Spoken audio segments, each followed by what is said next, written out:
నమస్తే అన్న అందరికీ నమస్కారం. కువైట్లోని నీటిని శుద్ధి చేసే ఒక కర్మాగారం పైన మనం చూసుకుంటే ఇరాన్ దాడులు అయితే చేయడం జరిగిందనమాట. ఈ దాడుల వల్ల ఒక భారతీయ కార్మికుడు మరణించాడు. దీనికి సంబంధించి కువైట్ ఇండియన్ ఎంబసీ కీలక ప్రకటన చేసింది. నిన్న సాయంత్రం ఒక డీశాలినేషన్ సెంటర్ పైన జరిగిన దాడిలో ప్రాణాలు కోల్పోయిన భారత జాతీయుడి పార్థివ దేహాన్ని తీసుకువచ్చిన కువైట్ సెంట్రల్ మార్చురీని రాయబారి పరిమితా త్రిపాఠి గారు ఈరోజు సందర్శించారు.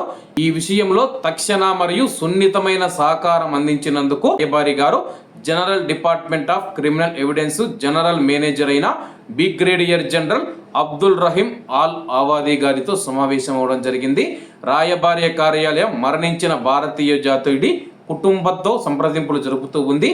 మృతదేహాన్ని వేగంగా ఇండియాకు తరలించేందుకు కువైట్ అధికారులతో సమన్వయం అవుతూ ఉందని చెప్పి ఇండియన్ ఎంబసీ ఒక ప్రకటనలో తెలిపింది. ప్రస్తుతానికి మనం చూసుకుంటే కానీ చనిపోయిన భారతీయుడు తమిళనాడుకు చెందిన వ్యక్తి అని చెప్పేసి అతడి యొక్క పేరు సెల్వం అని చెప్పేసి ఇండియన్ ఎంబసీ ప్రకటించింది. అతని మరణం కువైట్లోని భారతీయ సమాజాన్ని తీవ్ర దిగ్భ్రాంతికి గురి చేసింది.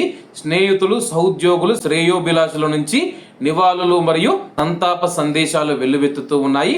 ఈ విషాద సంఘటన పైన కువైట్లోని ఇండియన్ ఎంబసీ తీవ్ర సంతాపం వ్యక్తం చేసింది. సాధ్యవంతమైన మద్దతు సహాయం అందించడానికి సంబంధిత అధికారులతో సమన్వయం చేసుకుంటూ ఉన్నామని చెప్పి ఒక ప్రకటనలో తెలిపింది. అలాగే ఈ యొక్క దాడిని మనం చూసుకుంటే కానీ కువైట్ దేశం తీవ్రంగా ఖండించిందనమాట. కువైట్లో ప్రజలకు మౌలిక సదుపాయాల మీద దాడి చేయడం ఇది చాలా తప్పని చెప్పేసి ప్రస్తుతం కువైట్లోని డీశాలినేషన్ సెంటర్లు ఏవైతే ఉన్నాయో, నీటిని శుద్ధి చేసి కర్మాగారాలు ఏవైతే ఉన్నాయో వాటిపైన దాడి చేయడం వల్ల కువైట్లోని ప్రజలకు తాగునీరు లేకుండా పోతూ ఉందని చెప్పేసి కువైట్ ప్రభుత్వం అయితే తీవ్ర ఆగ్రహం వ్యక్తం చేసింది.